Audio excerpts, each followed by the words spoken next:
Hello, welcome back to It's New. It's a different day today, isn't it? Yep. It's always different here. Something's new every day. Greg, what do you got for us? Imagine ads within Bing image search. I knew. Google is being sneaky with store visit conversions. Morty. Well, this is new. Somebody else is suing Google about being monopolistic. And Google's on the question Fringe score level right now.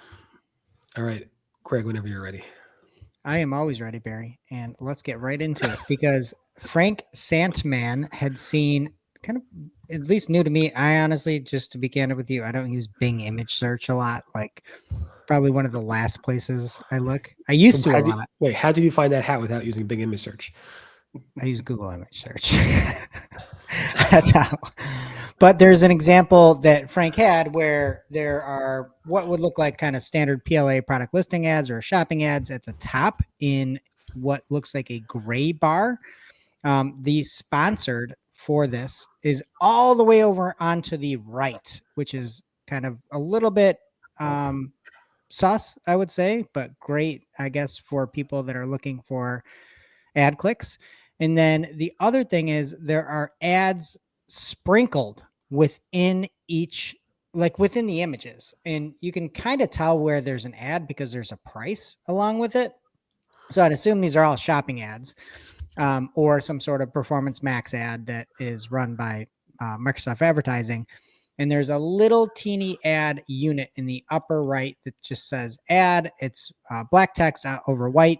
And you can see the pricing on there. So I believe this is new, but this is one of those things where not totally amazing for advertisers. It's an image search. A lot of times people, when you're in an image search, you're not necessarily looking to purchase. I'd rather, get somebody that's in a shopping search or a search rather than an image search. But this is definitely mixed in there. You're definitely going to see more clicks.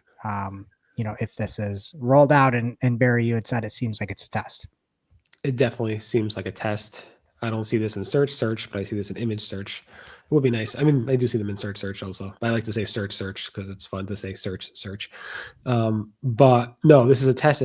We're able to replicate it in every like 6 tries, like 6th try or something like that. So definitely seems like a test, and it seems very Microsoft-y to do that.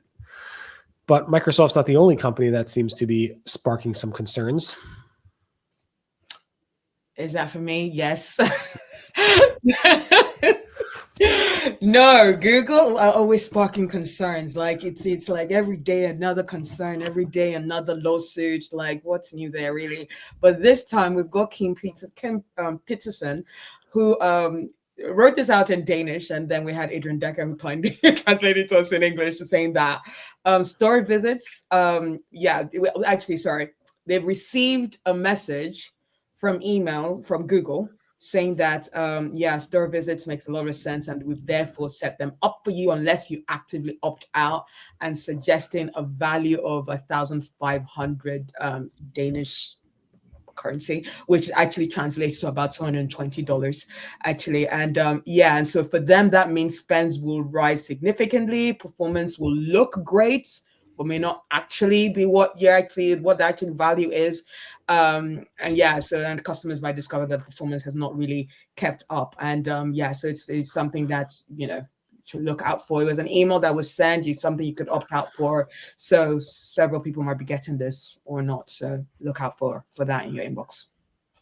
Just look out in general. It's so criminal that Google can go in and change your primary conversion settings. We had it happen on a major account for us out of nowhere. We caught it instantly. It wasn't a big deal, but basically added calls. And it's like, you don't want Google coming in and adding store visits, adding calls, all these things that aren't necessarily what you're trying to do with your website in order to get conversions and conversion value.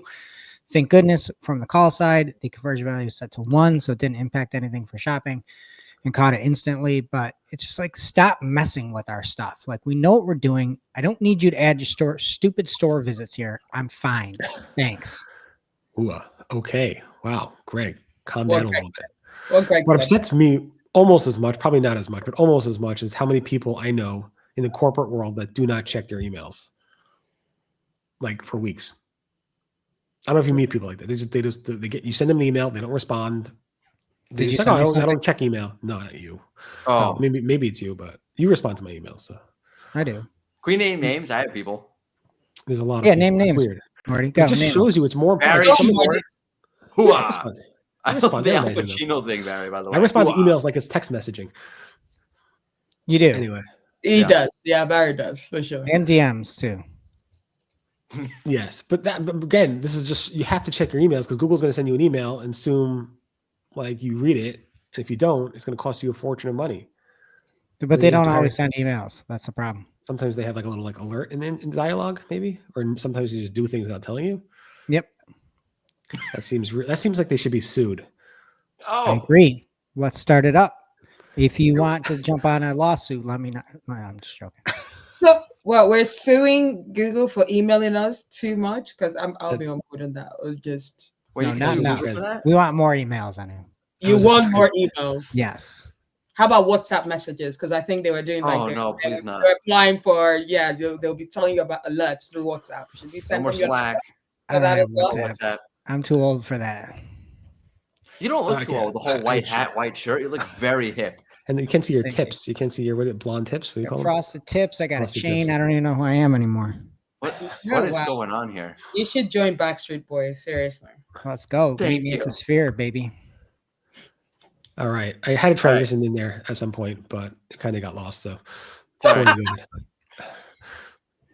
I talk Okay. about like a Rolling Stone. By the way, first of all, I love the fact that you put the tongue thing there. So, shocking news: Rolling Stone's parent company is a Penske Media. We screwed that up.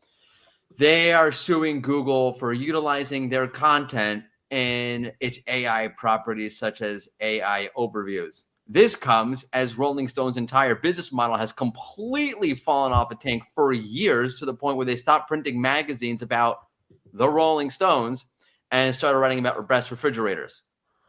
But now that doesn't work anymore. So the only thing left to do is sue Google, which I'm not against the idea that these companies took your content and just stole it for their AI properties. But like, let's not pretend like the reason why this is happening is because this brand lost their way a long time ago. Well, those are two different things, too, though, to be fair. Yeah. Oh, yeah. Totally. Two different things. Right. And I do have an article I'm going to write about tomorrow related to this. Mark Graham Erickson from the VP of like Google Public Policy and so forth, like a lawyer, I guess a lawyerish type of person there, told The Verge that basically Google's found that searchers prefer AI overviews, AI answers and summaries over like the links. And they only provide the links because they want to be fair to the ecosystem and make a healthy overall ecosystem. So that quote in there is nice. I'm gonna have a story about that tomorrow. So maybe we'll talk about that more later. But yeah. Can I just say really quick, that's the equivalent of saying, I like your car, so I will steal it, because the things that we like, we could just take. People like it, we could just steal it. You can't steal a car. Sure, It's it against can. the law. No, if people like when I steal the car, it's fine, as long as they like it. I see what you're doing, but it's kind of on the fringe of kind of an answer.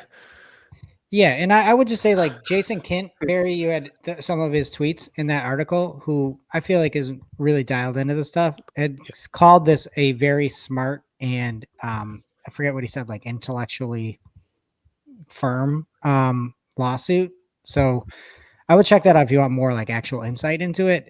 It made it sound like it was a very good way to go about trying to stop some of the AI overview theft.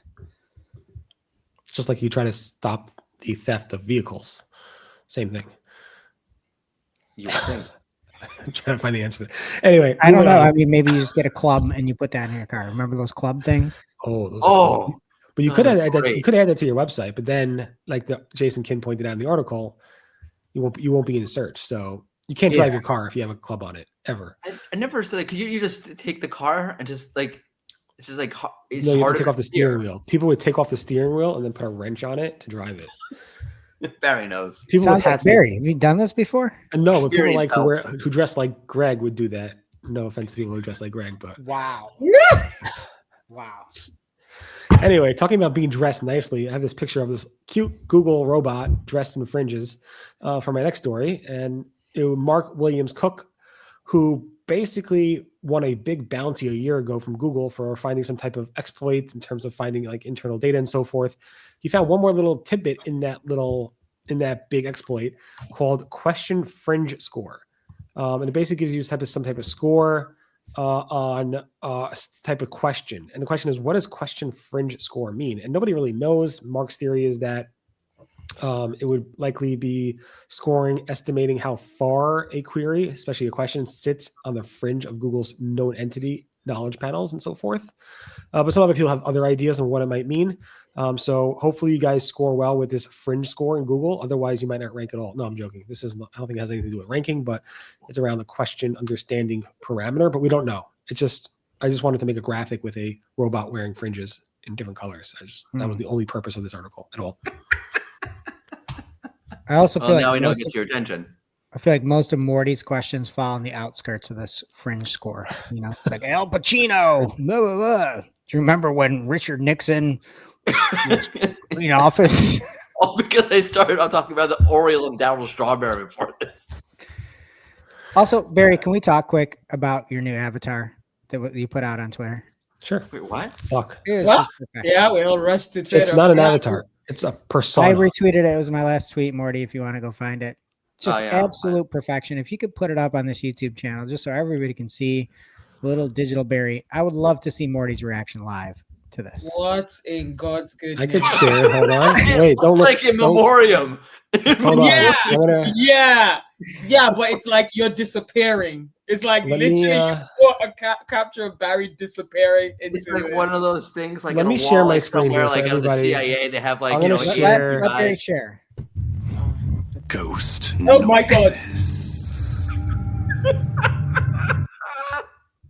there you go. How do I So, remove it now? Barry, when you're out, we're just going to do the show with this guy.